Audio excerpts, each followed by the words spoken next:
Hey guys, good evening to all of you. उम्मीद करता हूँ कि आप सब बढ़िया होंगे। आज का इंपॉर्टेंट टॉपिक है सॉइल स्ट्रक्चर। वैसे तो आप सब लोग जानते हैं, लेकिन इसकी कुछ प्रॉपर्टीज बहुत इंपॉर्टेंट है जहाँ से आपके एग्जाम में क्वेश्चंस पूछे जाते हैं।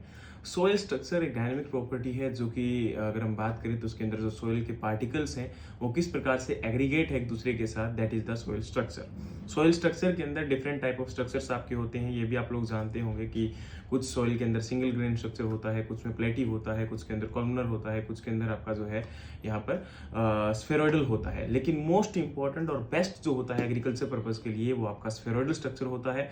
और उसमें भी दो प्रकार होते हैं, एक आपका ग्रेनुलर स्ट्रक्चर है और एक आपका क्रम्बी स्ट्रक्चर है। और क्रम्बी जो है वो आपका ग्रेनुलर स्ट्रक्चर से ज्यादा बेटर माना जाता है।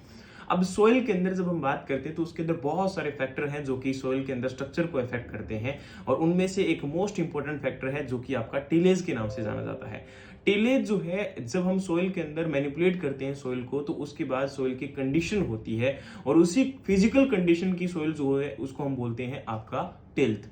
और टिल्थ का मतलब क्या होता है? टिल्थ जो है टोटली सोइल के अंदर जो फ्राइबिलिटी है सोइल की उसके साथ एसोसिएटेड होती है। फ्राइबिलिटी का मतलब क्या होता है कि सोइल जो है वो ज्यादा कॉम्पैक्ट ना हो, सोइल ज्यादा हार्ड ना हो, वो क्रम्बल नेचर होना चाहिए। जल्दी जो है वो आपका फ्राइबल नेचर होना चाहिए, है ना। क्रम्बल, इजीली क्रम्बल हो जाना चाहिए। जब उसको हम ब्रेक डाउन मतलब एग्रीगेट्स को देखते हैं और उसको जब हम तोड़ते हैं, या फिर उसका जो है कई बार एक नेचर हम लोग बोलते हैं कि सोइल को हम अगर हम इजीली चेक करना चाहते हैं कि सोइल कैसा है, तो इजीली हम जैसे एक हाथ में लड्डू बनाएं और उसको इजीली ब्रेक डाउन भी कर सकें, तो ये दोनों प्रॉपर्टी इसके अंदर होनी चाहिए, ठीक है। तो वही आपकी क्रम्बी सोइल होती है और उसी के अंदर एक वेल एग्रीगेटेड सोइल माना जाता है।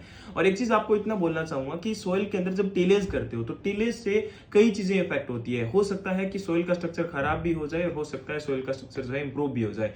ये कंडीशन डिपेंड करता है कि सोइल में टिलेज आप कितना ज्यादा कर रहे हो और किस टाइम पर और कितने लेवल पर कर रहे हो।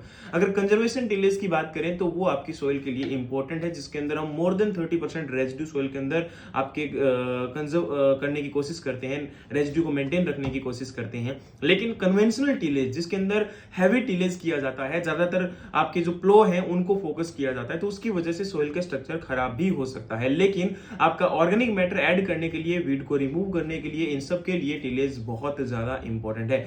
और जो आपका यहाँ पर बल्क जो आपका स्ट्रक्चर है सोइल का, वो एक इंपॉर्टेंट कैरेक्टरिस्टिक्स है। और इसी के साथ जो है बहुत सारी प्रॉपर्टीज आपकी सोइल की एसोसिएटेड होती हैं। और इसके साथ अगर हम बात करें तो इसके अंदर कैटायन एक्सचेंज कैपेसिटी जो होती है वो भी कहीं ना कहीं, और बहुत सारे न्यूट्रिएंट और बहुत सारे और भी बहुत सारी प्रॉपर्टीज हैं जो कि सोइल के अंदर एग्रीगेशन को अफेक्ट करती हैं। तो गाइस, ये आपका एक इंपॉर्टेंट एस्पेक्ट था जहां से एग्जाम में कई बार क्वेश्चंस आ जाते हैं। उम्मीद करता हूं कि टॉपिक आपको समझ में आया होगा। जुड़े रहिए इसी के साथ, एग्री मेंटर के साथ। आने वाले टाइम के लिए और भी बहुत सारी अपडेट और इंपॉर्टेंट जानकारियां आपको मिलती रहेंगी हमारे यूट्यूब चैनल पर। और इसी के साथ अगर आप हमारे क्वेश्चन सीरीज को ज्वाइन करना चाहते हो तो उसके लिए आप हमारे टेलीग्राम चैनल को जरूर ज्वाइन करिए, जहां पर आपको डेली फ्री क्विजेज जो है प्रोवाइड करवाई जाती है। थैंक यू सो मच, बहुत बहुत धन्यवाद आपका। जय हिंद, जय भारत।